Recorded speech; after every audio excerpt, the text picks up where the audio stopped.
পীড়াভির্নবকালকূটকটুতা গর্ভৈশ্চনির্বাসন নিঃসন্দেন মুদাং সুধা মধুরিমা হংকার সংকোচন প্রেমা সুন্দরী নন্দনন্দন পরো জাগর্তি জৈসান্তরে জ্ঞায়ন্তি স্ফুটমস্য বক্রমধুরাস্তেনৈব বিক্রান্তয়ঃ।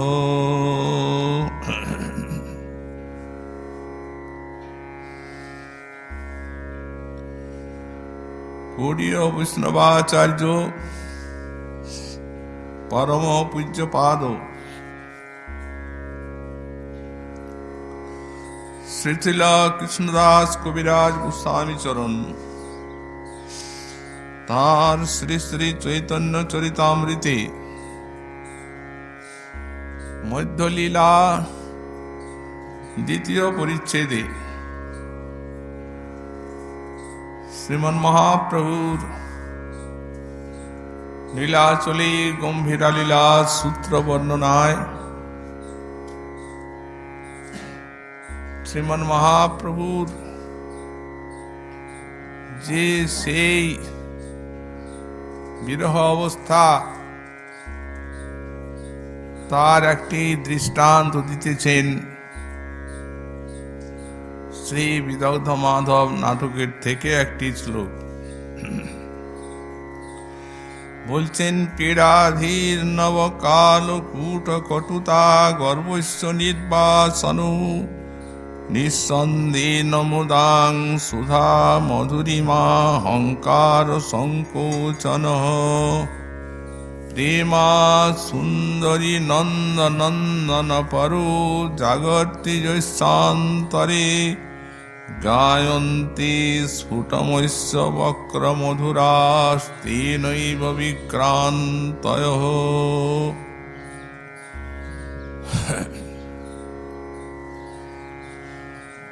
শ্রী শ্রী বিদগ্ধ মাধব নাটকে শ্রী শ্রী রাধারানী এবং শ্যাম সুন্দরীর পূর্বরাগের ভূমিতে শ্রী রাধারানীর অবস্থা দর্শন করে আর শ্রী পূর্ণমাসী দেবী নন্দীমুখীর প্রতি এই শ্লোক বলছেন ওই সুন্দরী নন্দীমুখী এই যে শ্রীকৃষ্ণ বিষয়ক প্রেম,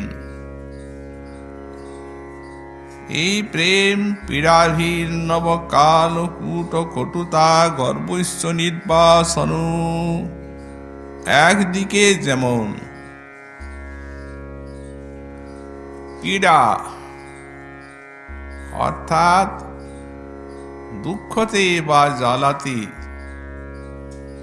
নবকাল কুটের যে কটুতা বা তীব্রতা, সেই তীব্রতার যে গর্ব, সেই গর্বকে নির্বাসিত করে দেয়, তেমনি নিঃসন্দেন মুদাং সুধা মধুরিমা হংকার সংকোচন এবং তার যে আস্বাদন মাধুরী বললেন, সে আস্বাদ মাধুরী আবার সুধা মধুরিমা হংকার সংকোচন, অমৃতের আস্বাদনের যে একটা গর্ব বা অহংকার আছে, সেই গর্বটিকেও সংকুচিত করে দেয়। যুগপৎ এইরূপ বিপুল দুঃখ বেদনা বা জ্বালা এবং সুখ বা আনন্দের ভোগ হয় এই শ্রীকৃষ্ণ বিরহে প্রেমিকের। অতএব নন্দনন্দন পরু প্রেমা যস্য অন্তরে জাগর্তি। এই শ্রী নন্দনন্দন বিষয়ক যে প্রেম, এই প্রেম যার অন্তরে জাগরিত হয়, অর্থাৎ এই প্রেম যার মধ্যে স্ফুরিত হন, বলছেন তেন এব, একমাত্র তিনি ঐশ্য বক্রমধুরা বিক্রান্ত জানন্তি গায়ন্তে। এই যে নন্দনন্দন বিষয়ক প্রেম, এর যে কুটুতা এবং সাধুতা স্বভাব যুগপৎ, সেই তিনি জানেন যার চিত্তে এই নন্দনন্দন বিষয়ক প্রেম জাগরিত হয়। অন্য এই কথা বুঝতে পারবে না, ব্যাখ্যা করাও যায় না, এবং ব্যাখ্যার দ্বারা বোঝানো যায় না এই নন্দনন্দন বিষয়ক প্রেমের রীতি নীতি বা স্বভাব। আমরা গতকাল বলেছি যে মহাপ্রভু আস্বাদন করছেন সেই মাথুর বিরহ কাতরা ব্রজ সুন্দরী শিরোমণি শ্রী শ্রী রাধারানীর সেই মোহনাক্ষ ভাবের চরম অনুভব দিব্যোন্মাদ রস, তার এই গম্ভীরা লীলায়। তো যেমন এই বিশ্বে যত কিছু জল আছে, সমস্ত জলেরই মূল অধিকরণ যেন হচ্ছে সিন্ধু, তেমনি এই কৃষ্ণ বিরহ জ্বালা যতবিধ হতে পারে, এই বিপ্রলম্ব রস, সব বিপ্রলম্ব রসেরই সবই অন্তর্ভুক্ত আছে শ্রী শ্রী রাধারানীর এই মোহনাক্ষ ভাবের মধ্যে। অর্থাৎ গোস্বামীপাদ যে বিপ্রলম্ব রসকে 4 ভাগে ভাগ করলেন, পূর্বরাগ, মান, প্রেম বৈচিত্র্য আর প্রবাস, এ সবগুলিরই অন্তর্ভুক্তি আছে এ রাধারানীর সেই মোহনাক্ষ ভাবের মধ্যে। সুতরাং এখানে গোস্বামীপাদ যে পূর্বরাগের দৃষ্টান্ত দিচ্ছেন, সেই দিব্যোন্মাদে এটি যুক্তিযুক্তই এবং সমীচীনই হয়েছে। সবগুলি রাধাভাবে শ্রীমন মহাপ্রভু আস্বাদন করেন। এই পূর্বরাগ একটি হচ্ছে বিপ্রলম্ব রস। কাকে বলে পূর্বরাগ? সেটা গোস্বামীপাদ লিখেছেন, রতির যা সঙ্গমাত পূর্বং দর্শন শ্রবণাদি যা তয়োরুন্মিলতি প্রাজ্ঞই পূর্বরাগ স উচ্যতে। শ্রী শ্রী রাধা মাধবের প্রথম মিলনের পূর্বে পারস্পরিক যে রতি, পরস্পরের প্রতি পরস্পরের যে ভালোবাসা বা প্রীতি, এটি দর্শন শ্রবণাদির দ্বারা যে অভিব্যক্ত হয়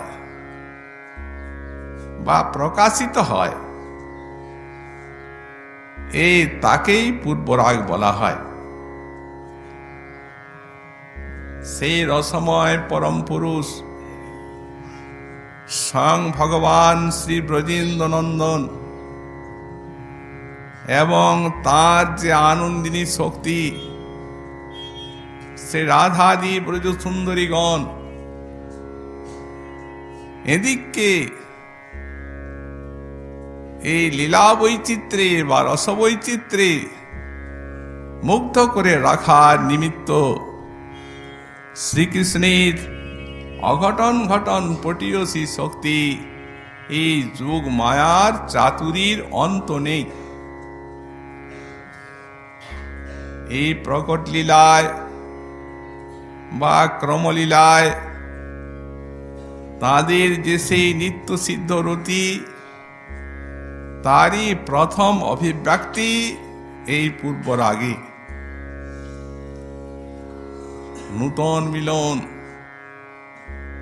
প্রথম দর্শন, নবীন অনুরাগ, ধীরে ধীরে ধীরে ধীরে পারস্পরিক অনুরাগ অসীমের দিকে উন্নীত হয়। মহাজন বললেন, পহিলহি রাগ নয়ন ভঙ্গা ভেলো,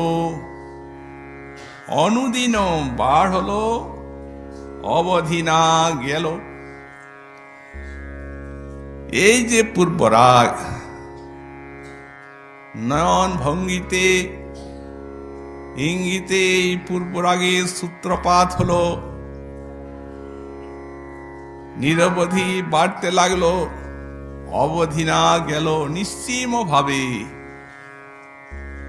এই পরস্পরের রতি বাড়ল। এখানে যে উন্মিলতি শব্দটি আছে, রতির যা সঙ্গমাত পূর্বং দর্শন শ্রবণাদি যা তয়োরুন্মিলতি। উন্মিলতি শব্দের ব্যাখ্যায় অভিব্যক্তি, কিন্তু আমাদের শ্রীমৎ জীব গোস্বামী পাদ টিকাতে লিখেছেন, উন্মিলতি বিভাবাদি সম্বলনেন আস্বাদ বিশেষময়ী স্যাৎ। বিভাবাদি মিলনে এই রতিটি আস্বাদ বিশেষ প্রাপ্ত হয়ে আর পূর্বরাগ রস হয়। এই মধুরা রতিতে এখানে বিভাব শ্রী শ্রী রাধা কৃষ্ণ উভয়ের আশ্রয়ালম্বন বিষয়ালম্বন বিভাব। যখন কৃষ্ণ রাধারানীকে ভালোবাসছেন, তখন শ্রী রাধারানী হচ্ছেন এই প্রেমের বিষয়ালম্বন বিভাব, আর কৃষ্ণই হচ্ছেন আশ্রয়ালম্বন বিভাব। আর যখন রাধারানী কৃষ্ণকে ভালোবাসছেন, তখন কৃষ্ণই হচ্ছেন বিষয়ালম্বন আর রাধারানী হচ্ছেন আশ্রয়ালম্বন। এরূপ পরস্পরের এই বিষয় এবং আশ্রয়ালম্বন বিভাব। আর উদ্দীপন যেমন বসন্ত ঋতু, শরৎকাল, মলয় সমীরণ, কুসুমিত কানন, বৃন্দাবন, যমুনা, যার দ্বারা ভাবটি উদ্দীপ্ত হয় রতিটি, এই হচ্ছে উদ্দীপন বিভাব। আর একটি আছে অনুভাব। সাধারণত নিত্য বিলুঠনাদি জিম্বা ইত্যাদি অনুভাব, কিন্তু ব্রজসুন্দরীগণের মধুরারতিতে তাদের যে 20টি অলঙ্কার, মুগ্ধ এবং চকিত নিয়ে 22টি অলঙ্কার, এগুলি হচ্ছে অনুভাব। আর একটি আছে উদ্ভাস্বর, এই অনুভাবেরই অপর এক পর্যায়। এটি হচ্ছে তাদের নিবিভ্রংশন, কেশবন্ধ স্খলন, উত্তরীয় স্খলন ইত্যাদি অনুভব। আর